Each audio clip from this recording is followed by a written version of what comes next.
Hurricanes. I'm Sarah Davidson. And I'm Molly Vargas. Klein Cain athletics have been making some serious waves recently. The Klein Cain Winter Guard went to their competition last week, taking home first place and going to state. Their final competition is next week. Klein Cain Legacy's dance team earned a first place in the national category, and girls soccer team had an undefeated season.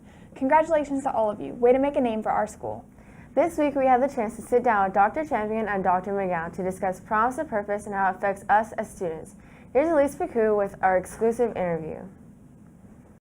Hello, I'm Elise Picu and I'm with Cain Live. Today we have the opportunity to speak with Dr. Brett Champion and Dr. Jenny McGowan. For our viewers that are unfamiliar with Promise to Purpose, would you mind giving us a rundown on what that phrase means? Promise to Purpose is our shared vision in Klein ISD. What that means is that an organization is best able to accomplish something if everybody is focused on that one thing. The one thing we're about is that every student enters with a promise and exits with a purpose, and that's the sole reason of our existence. So whether we're doing Cain Live, or whether we're in a show, or whether we're filming, or whatever it is we're doing, we all need to be about that notion of every student entering with a promise and exiting with a purpose. So I think the first thing that helped the shared vision have an impact on all of the different groups that you just mentioned is that we actually created it together. So instead of it being something that was just like canned and then rolled out as like this is going to be our new shared vision, it was actually created with input from every single campus and from every single department, from parents and community members, and that's how we landed on Promise to Purpose. So it's something that we all own and something that we created together. What do career pathways do for my college career or a student's college's career? I think that for one thing, you choose you, Elise, the individual student. You say, yes, I want to do this thing, whatever it is. I mean, honestly, it doesn't matter what that thing is. And so it could be that ends up being the best thing and you love every minute.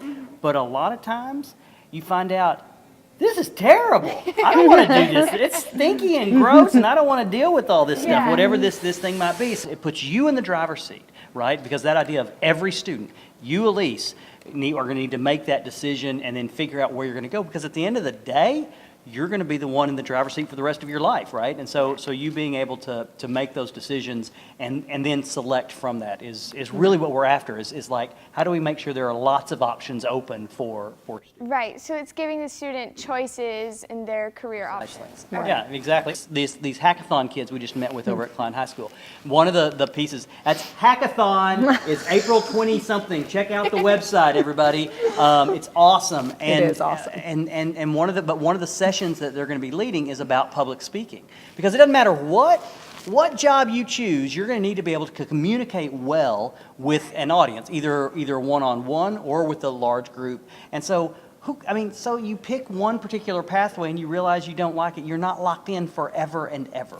But also I think what's most important is the learning experiences you have on the pathway. So to what Dr. Champion was saying, one of the reasons we've tried to deepen the pathway experience, like the advanced nursing pathway being an official STEM pathway, I mean, there's lots of different ways to go about that, but what's really unique to that pathway is the experiences that students are having on the journey, so that when you're actually spending time in a hospital, like observing some of the things that go on there, that's when you can figure out, okay, actually, I thought I was really into this whole industry, but I really am not. Or I love this, and you're not having to just live through some synthetic experience that you read about in a book or watched online, but you're actually having it. So our focus has really been clearly to make sure we provide lots of options that help students not only meet the requirements of House Bill 5 and help students graduate from high school, but really to enrich the experience that students are having on the journey.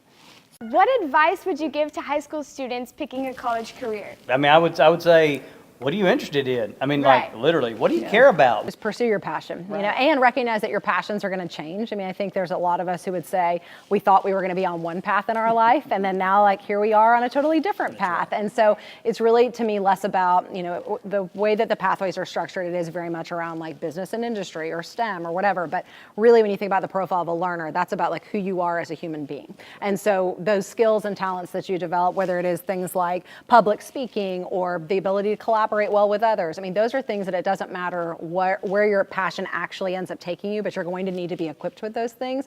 So I would encourage students to be less set on the destination and more mindful about the journey and the things they want to learn along the way. What is your favorite animal? Oh, yes.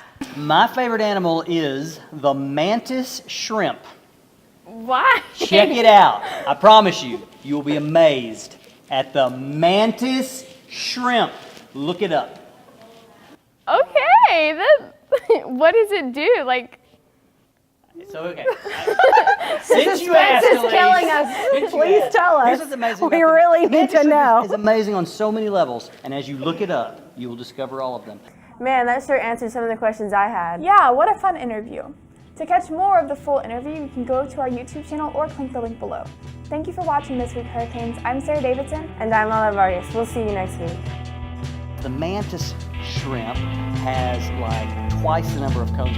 So they see colors that we literally can't see. So that's remarkable. How do we know that? I don't know. They're also Who talked look to at that that. shrimp? Who talked to that shrimp? So And they it's amazing. confirmed that